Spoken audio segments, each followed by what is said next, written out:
Okay, welcome. This is Sunday, April 16th, and we are in the final moments of Gene Key 42.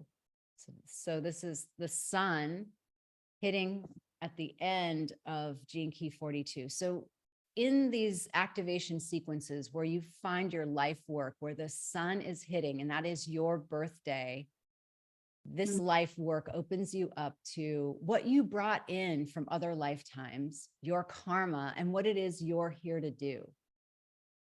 So I want a presence that if you're on the cusp, like you find yourself on a birthday today, which is the 16th of April, you need to run your hologenetic profile in the gene keys, because you could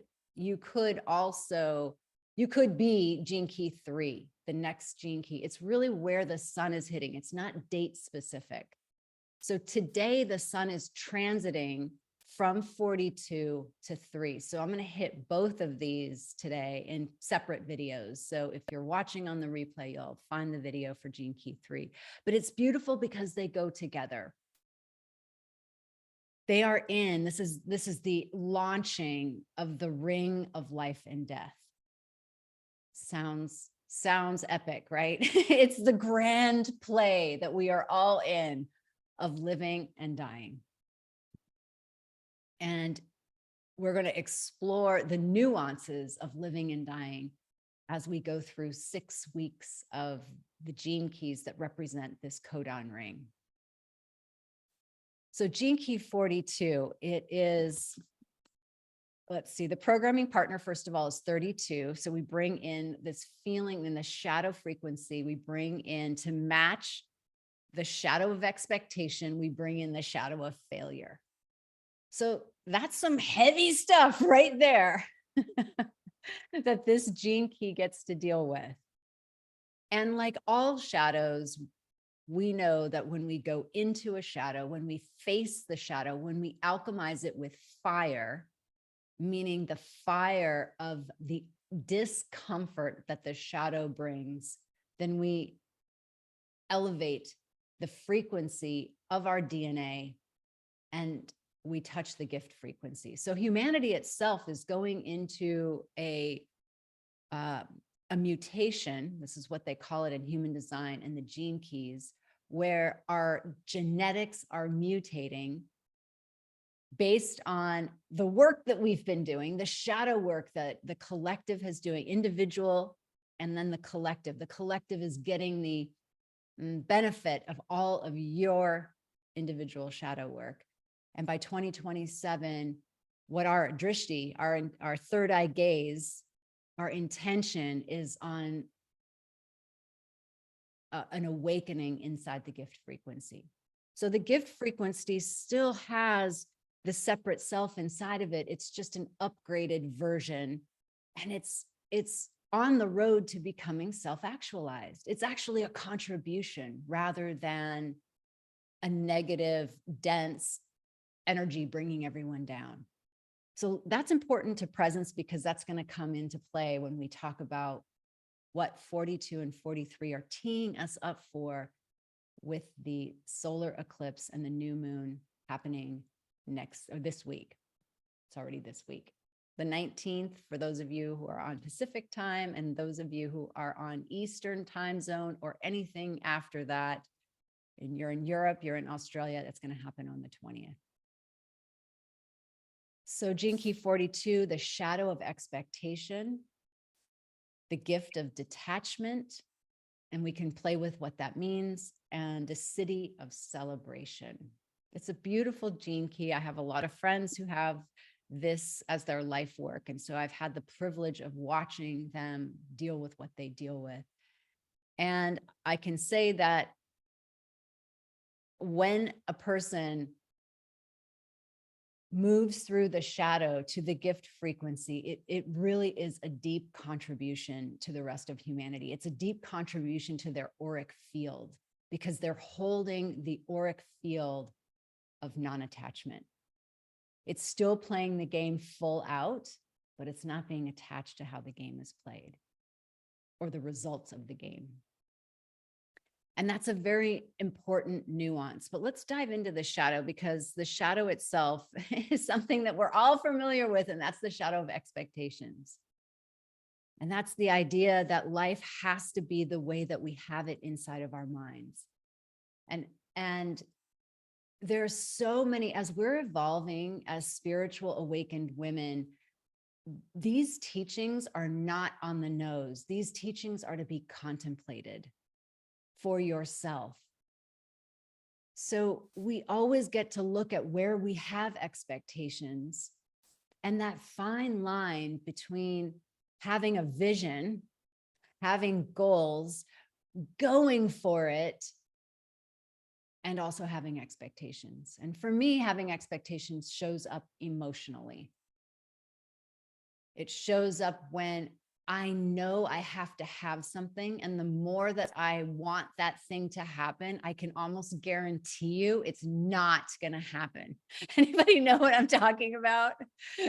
So it's almost a formula that I can feel. And so as I had unknowingly contemplated Gene Key 42, I didn't know I was contemplating this gene key, but I was contemplating the nature of having an expectation. And typically having expectations runs into having expectations for someone else. Because if you've ever had anyone have expectations with you, can you feel it? Right? It's vibrating in your frequency. You can feel that there's something, there's like an agenda underneath someone's request or desire. And what do you just want to do at that moment when you feel that? Resist. Yeah, exactly. Resist. You want to resist. You want to do the absolute opposite of what someone is telling you to do. So that is an incredible energy to alchemize. So in all of us, when we can find that we've hit that thing, it's an invitation to go deeper into what is the nature of what I think I'm going to get if I hold this expectation, or if I get this thing and that person does this thing. Usually for me, it's shown up big time in relationships. But we also have expectations of ourselves. I think we have expectations of our bodies, expectations of aging, like that we're not supposed to age. I think I'm finding as I age, I'm finding it really fascinating that there's a part of my psyche that just is stunned by the whole thing. like it isn't supposed to be happening. But actually, no, it is supposed to be happening. Right? It's just the way of it here. So I'm working with one of those expectations as I hit new layers of the awareness of what my body is doing, the awareness of what my energy levels are doing, the awareness of what my capacities are doing. And that doesn't mean that I don't have a say about certain things. And yet the train has left the station, right? And it's going to be what it is. So expectations are really the insidious shadow of waiting for life to improve. And those of us on the spiritual path are normally on the path of improvement, which is not really the spiritual path, but it's like, my teacher used to say, it's a cleaned up version of your prison. The prison that you are a separate self, the prison of your identity. And I honor all of that. I don't think there's anything wrong with that, because we're here in the ring of life and death. We're playing the game of life. Yeah, expectations of life, the world, and our life unfolding. Yeah, exactly that. And that's the thing. We postpone our happiness until that thing happens. I mean, this is human nature. So hopefully you're finding that a place in your life where you can relate to that, not to make it wrong, but to really hold it with deep compassion in the light. One of the things that I'm teaching with the Shift Network in a week from now. So if this work lights you up, I invite you to take that course with the Shift Network. It's a dive into Gene Key 53, super abundance. And I named it that because it's beyond the concept of abundance. And so here, when we're waiting for something to happen so that we can be happy, it's the same matrix that we're in that we get to break free of Gene Key 53, which is the matrix that that tells us that I call it that we're solving for X. There's a problem, and I unpack this in the course that I'm doing with the Shift Network, but there's a problem, and the problem is either us, something's wrong with us, something's wrong with the world, I'm alone, and I can't do it myself. So there's some core wound, some way that we're trying to solve for X. And we do all these things, but it never solves for X because it's not supposed to. And that's what I talk about in the course. And I won't go through that now because it's a 7-week course. So it's going to take time to unpack the matrix that we're living in so that we can make a new choice. This matrix will always be here. It's part of the ring of life and death. It'll always be here.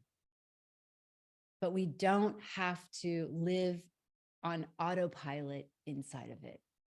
That's the news. And so Gene Key 42 says, life is here right now. So the thing that you are waiting for, give it to yourself right here, right now. And then you find that you are freed up of expectations. Life can just then do life. Isn't it amazing to be on the side of life? This is a lot of what's going to get woven in the teachings of superabundance. But when we are on the side of life, we stop resisting life, as Kate was saying, that as soon as we have expectations, there's resistance set up. And I think for spiritual people, especially women who have been used to coming from a world of people pleasing and not speaking their truth, Gene Key 42 isn't asking you to just be a amorphous blob and okay with everything. It's really not. We are here to show up in full choice. We are here to show up in the particularity that we incarnated in. But then the beautiful thing is that when we step into our choice, we step into what we want to create, then we extend. It's easier to extend to someone else that very same grace. And so when you work with that in relationship, that can start to dissolve. And then you can simply witness how a person shows up in your field.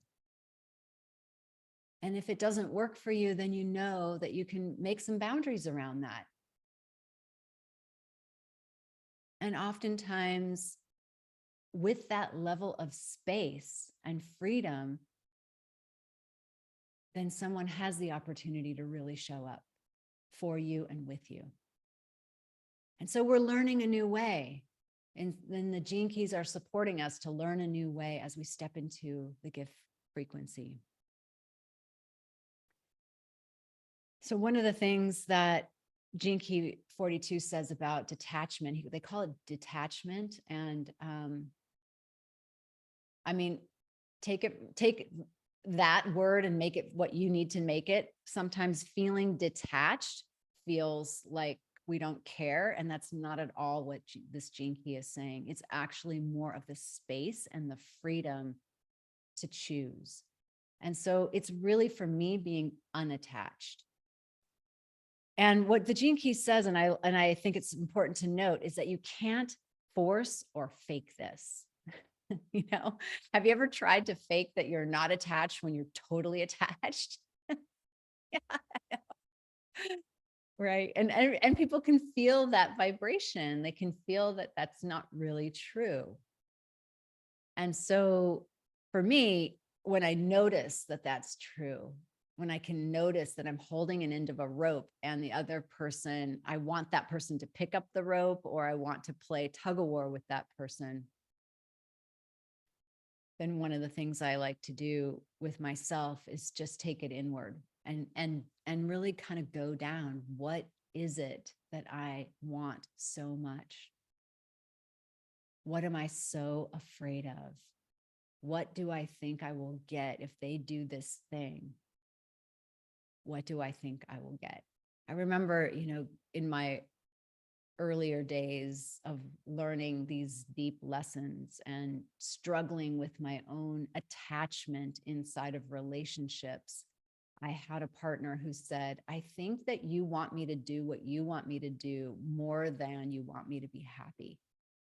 And honestly, I was like, you're right. You're so right. Like, because my brokenness, my experience of myself as being broken in this area needed a total healing. And at the time, this is the mess of relationships. It's a mess of having a shadow. It's the mess of having a core wound. And so I knew he was right. And there was nothing to argue about. And over time, as I like to say, the universe is honorable. Like over time, I kept getting invited and invited and invited and invited through relationships because I couldn't outrun that pattern. And that's really the gift of what we're going into with this eclipse. We can't outrun patterns. We can just stop and meet them. And when we meet that pattern, it feels like death. Because in some ways it is.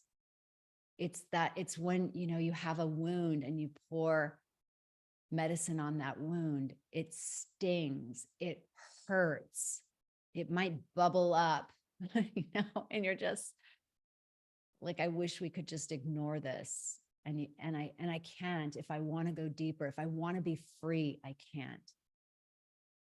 So I really honor that person who said that to me because it was actually like, oh, this pattern is super noticeable to everyone. And that unconsciously and consciously got me onto my path of doing the deeper work of meeting that part in me, that inner child that felt abandoned.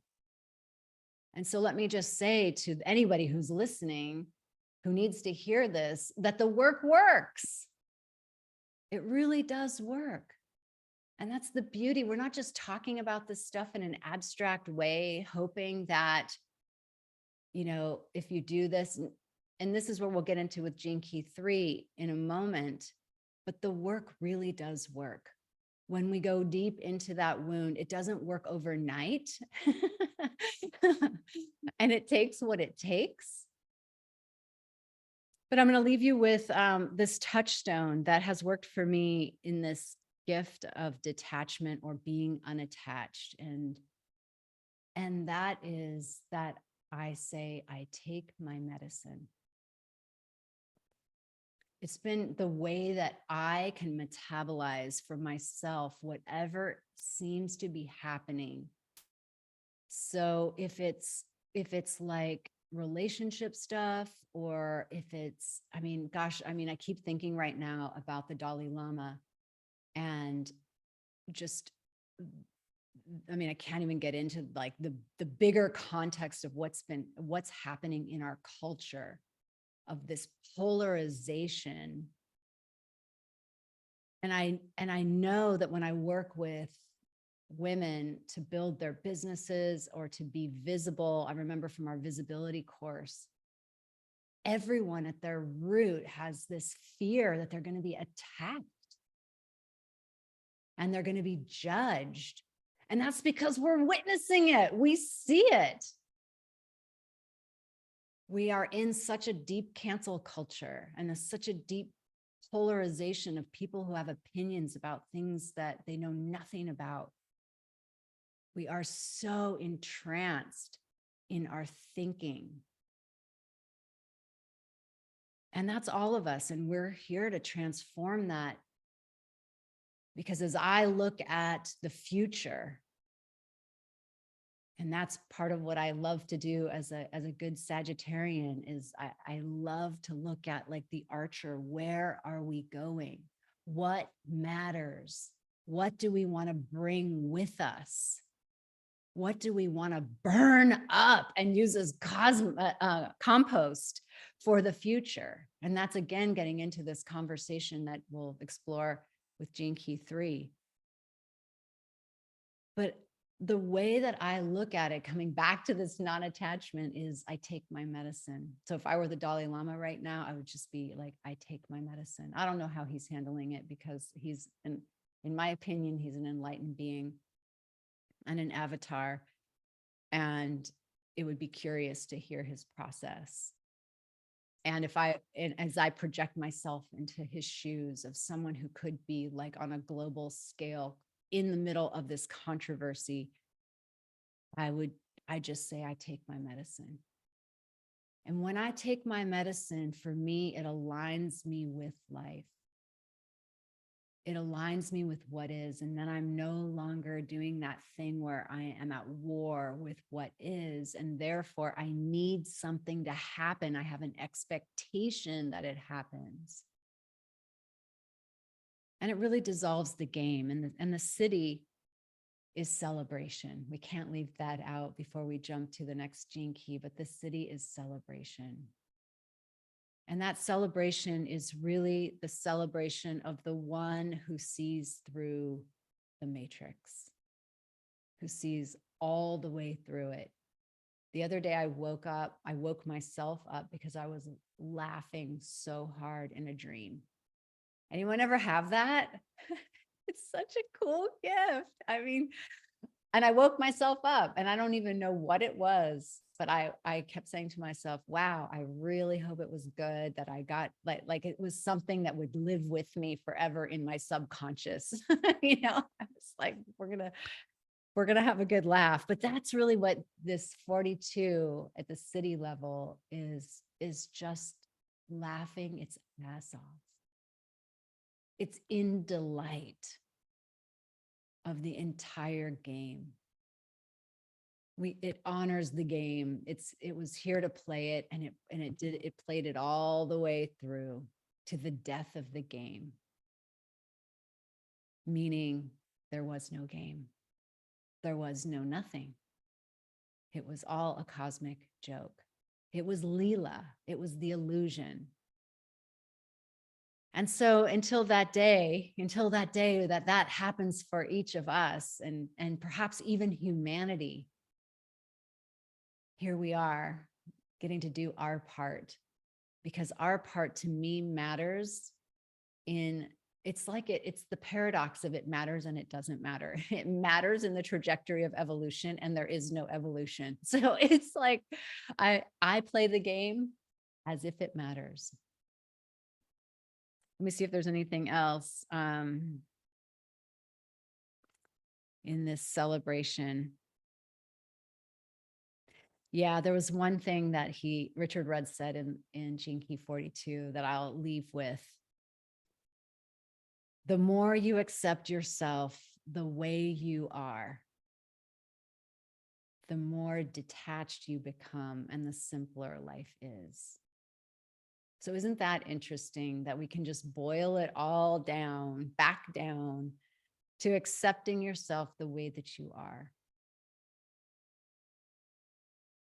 I think that's a beautiful touchstone for aging, as we notice the body changing, as we notice the face changing, our mind changing, our energy levels changing, our moods changing, whatever it is, to begin with the floor of the baseline, the ground of acceptance. That doesn't mean that we won't want to do something about it. because there's things like we live in an innovative world, which we're going to get into in Gene Key 3, but at the same time, we can't outrun it. So let's just rub our hands together and take our hands as these healing hands and just place them on our heart as we conclude Gene Key 42 and send ourselves this acceptance. What would it feel like in our bodies, in our breathing even? How would our breathing change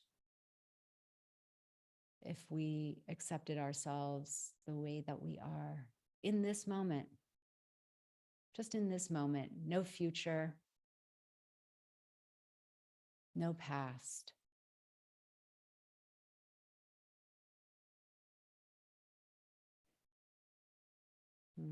And thank you for being here. And we'll see you on the next video for Gene Key 3.